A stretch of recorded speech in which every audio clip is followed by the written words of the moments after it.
It is my privilege and joy that we can start a new Bible study in the Gospel of John. And we have today the subtitle, Signs That Point the Way. When we look to the four Gospels, we start with Matthew, and he begins his Gospel of Jesus Christ with Jesus' human origin as a descendant of Abraham. He wants to prove that Jesus is the seed of David, and David is the seed of Abraham.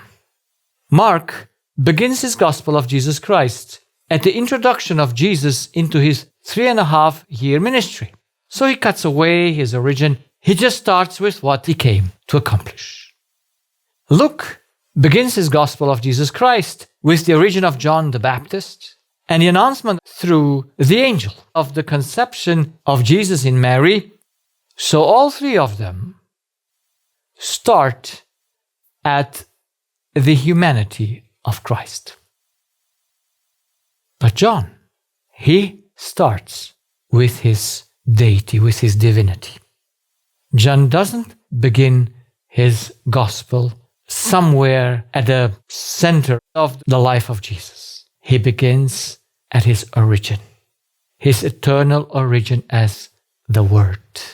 Now, if you look to this construction or this picture, you see that there are two circles, one over the other. It's the only way how I could paint the unity between Christ and God, the Word and God, as we will see. That was always been God. So, he starts saying, in the beginning was the Word, and the Word was with God, and the Word was God. Now, from this formulation, we see that there are two. There is the Word, and the Word is with God, and the Word is God. The same was in the beginning with God, the Word. And then we see that the Word becomes later flesh, and we look to that later in this quarter study. But starting with the first, with the beginning, I always like the approach to begin at the bottom line where there is nothing beneath it. That's why I like the approach of John. He starts with the divinity of Christ, with his eternal origin as the Word, and with his description as the author and creator of all things. All things were made by him, and without him was not anything made that was made. That's an absolute statement. I know that people don't like absolute statements, but I enjoy them because they give security and surety. He is the beginning. He did everything that exists. This is why John begins with the cause of all things and then moves on to the effect. So at the beginning was the Word, and then the Word became flesh. So we have the cause and the effect.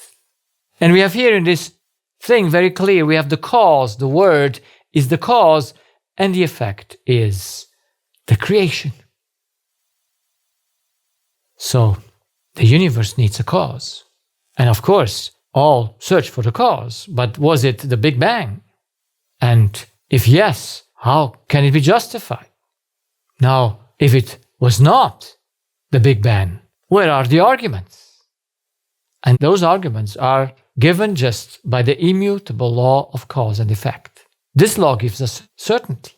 So the effect is always the result of the cause. That's why the cause cannot have any cause, because then it would be an effect.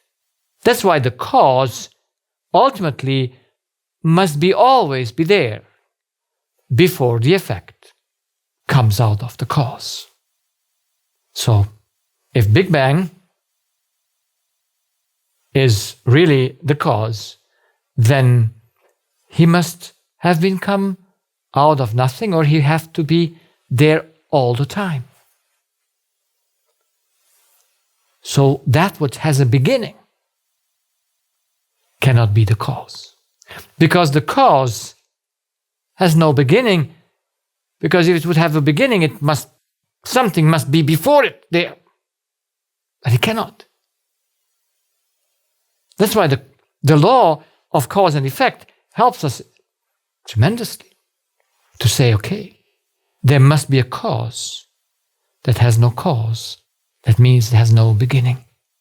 And now looking to the creation itself, if all elements are a channel that have an entrance and an exit, they take and give. Then, if each channel is integrated in a circuit, then for the function of each channel, someone needs to feed them. There must be a power by which they are fed in order to function. And there must be a circuit that closes the loop. This is why I could find no better description of the function of God as the circle. And you see there are two circles, God and Jesus Christ. And Paul describes them, or describes God in this function that he says, from him, through him, and to him are all things. John describes and cites Jesus in Revelation as being the Alpha and the Omega, the beginning and the end. So if all functions start at a point and must return to the same point, because that's how the circle only can function, the circuit, then it's obvious that God is the cause that has no beginning and no end. So, here is where our mind is just not being able to follow or to grasp it, better to say. But according to the law, this is how it has to be. And one day we might know these things better when we have access to God, to speak to Him, and to see how things are. But there must be further arguments that the universe needs a cause that is not of a physical nature. Because what comes first is most important. What is first? Is matter first or information first? The word first. First proof is animals and humans are creatures that need more than just chemicals to exist and function. They do not just need food and sleep and air. Where do they get these abstract basic needs such as love, freedom, security, and so on? Where do they get it from? How do they want that? Is matter in them that asks for such things? See, at my practice, I came to see and realize that humans and animals must have a spirit because they need for life, before all the chemicals, love, freedom, security. They are the first needs. Yes, they also need food for their body. But it's not all they need. And they need more from the spiritual things than from the physical ones. When I have my patients that come to me because they are sad and are sick, because they lost a loved one, then can I just tell them, look, just take some batteries and make some connections with your body and charge yourself with love, if love is energy. If freedom is energy, just measure it and put it there. But those are abstract things. Why are people so irrational when someone dies, like I had this days, a young woman, 34 years old, and her mother passes away about 6 years ago, and she gets pregnant after that event of mother's passing away. When she bears her child, there are issues in the pregnancy as well. But when the child is born, she enters into a postnatal depression. Why? What takes away the power of her life? And then it goes away after 2 years. And now, just a few weeks, it came back. Why? Can I just tell this lady, okay, let's do some physical exercise? Yes, they might help. They do not feel that emptiness in her that is just in her thoughts. Why did her mother need to die at a young age when she thinks she still needs her? Why does our cat, even she's fed well, comes in certain times and makes a very big meow and says, "Love me"? And she expects it, to cuddle her, to give her attention. Where does she have that need? Is her brain searching for that? Or maybe her frontal lobe? Can the physical demand the spiritual? Can there be basic needs that do not have to be met from a source? Can I have this need of love and security that I have no source for it? Can basic spiritual needs come from a physical source? So can I, from chemistry, feed freedom or security? Those are arguments that the cause in this universe is not physical, and that the spiritual comes before the physical. It's more important. There's a hunger for information. Where does the hunger for information come from? Why do these young people and old people and middle people all are on their phones, on their tablets, and they just need information?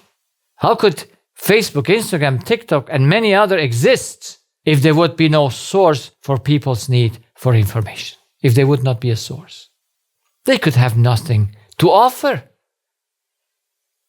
Then we would have just shops for food and clothes and not for information. We would have no need for libraries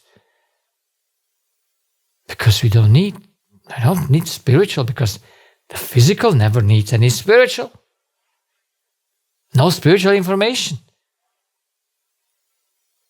Why does spiritual information take precedence over basic physical needs? Why are they more important than the physical needs? Why are young people go against their need for sleep, against their need for food, for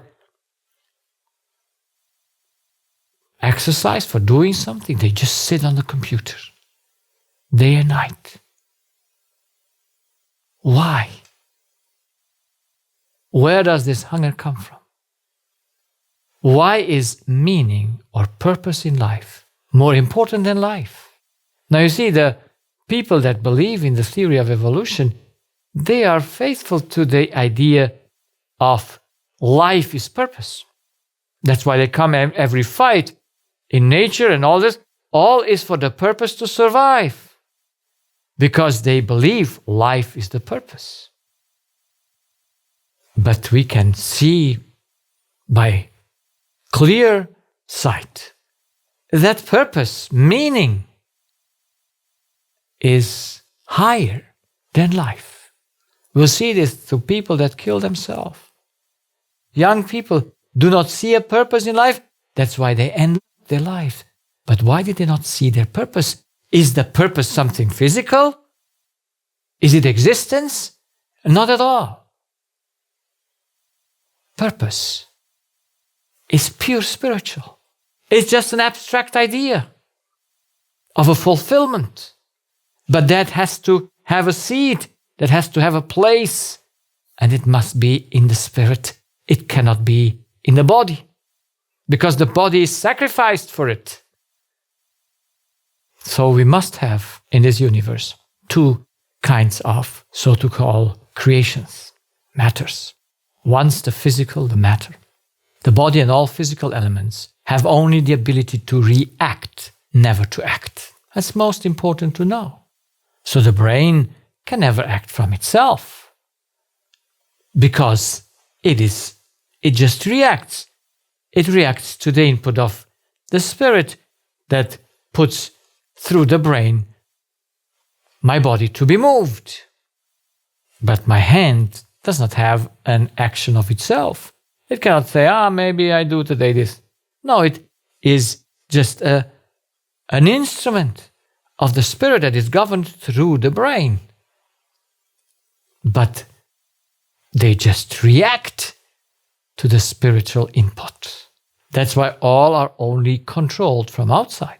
There is no control from a physical element from the inside, because they have no governing of themselves. And then we can see that the spirits cannot be matter, because they live from an information that is not, we cannot make it matter. It's abstract. We cannot measure it. So a spirit has the ability to act, react, and not react. That's why humans and animals can do that. They have the ability to act from themselves. You come on the idea and you go there.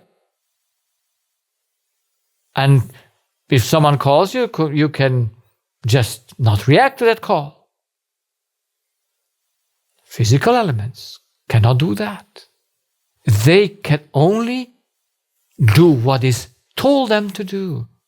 They only react and giving on the impulse, but they cannot create it. But the spirit has the ability to put that into function. And it can stop putting it into function. So that's why only the spirit can decide about his actions. So only he has sensory perceptions. Only a spirit can feel, can see, hear, taste, because he has to take a decision about what he sees, hears, feels. Matter does not need to have that, because there is no decision given to matter. Matter is just possible to react. That's why we as humans and animals must have a spirit by which we are having these sensory perceptions. Yes, we are made out of two elements, body and spirit, matter and spirit, and so we can only function together. But always the spirit moves the hand, never the hand the spirit. The hand can handicap the spirit if it's not existent, or if it's cut away or injured, then the spirit can do nothing with it. So it can handicap the spirit to not be able to do something with the body, but it cannot make him do something. The body gives the feedback to the spirit, but it's a feedback. And the spirit is the one that is in control, that leads all things, because he cannot be controlled from the outside. He has self-governing from within. Yes, our human spirit needs to feel all that comes through the body to him. By this he has no choice. He must feel it. But to govern himself, the feeling cannot change his governing. He might take himself after the feelings, but he is doing it himself. The feelings cannot force him to do it. So how we see there must be a physical and a spiritual element. And the spiritual is higher than the physical, because it has more abilities and it governs itself. So it must come before this and then that. So the cause in this universe, that what we can see and measure, cannot be physical or of a physical nature. If the Spirit controls matter, then it must have been there before matter. That's also an analogy, a logical conclusion. Because a Spirit must have created matter, otherwise it would not be subject to Him. So a Spirit had created the matter, so that's why matter is subject to the Spirit. So the Creator must therefore be Spirit and not matter. The Word is Spirit, it's not matter. And this means that information, the Word, comes before energy and matter. You see the arguments that I have to my patients who come and say, well, everything is energy. And just recently one lady said, but God is energy. I said, no, God is not energy. God creates energy. But the energy is an effect of a word that is a spiritual information. And such, it must come from a spirit. Because only a spirit can generate spiritual information. And only a spirit can speak. It's the Spirit of God that speaks. The Word speaks. And it happens. So, this is why Jesus in John, in his discussion with the woman at Jacob's well, makes a very clear statement. God is Spirit. Because she puts the question, where shall we go and have to pray to God, or where should we have the worshipping? In Samaria or in Jerusalem? Because we know that the two were split, the two countries. We had the country of Israel and of Judah.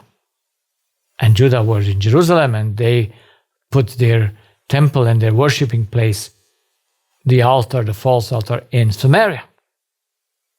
And so the woman asked Jesus and says, well, where shall we go and worship? Where is the place? And Jesus answers perfectly. He says, the time has come that we neither worship there nor there, but in spirit and in truth. So can matter worship? But if matter can worship, then our brain can worship God. It's a terrible idea. If matter worships. Matter never can worship, because matter cannot take from God in that way that it connects to His Spirit and takes His words and lives by it. So worshipping is a spiritual thing. It's an abstract thing. It's a connection to God that is purely on the basis of information, of the Word. So God, as a Spirit, has created everything through His Word. That's why we find that beautiful beginning of the Bible that says, at the beginning, God said, it should be light. It's amazing to see that John comes with the same basic beginning. He says, in Him was life, and the life was the light of men. Light. Light is something that we'll see through the whole epistle of John is very prevalent, very, very basic. Yes, let there be light. And it was light. And the light is the life of man. In Him was life. Now we'll see that when we go further onto that. But just in these presentations, let us look that John was right. John thus describes correctly, in the beginning was the Word, and the Word was with God, and the Word was God. The same was in the beginning with God. All things are made by Him. All things, the whole universe. And without Him was not anything made that was made. And it was made by the Word and through the Word. So information comes before energy, before matter. Because energy and matter come together.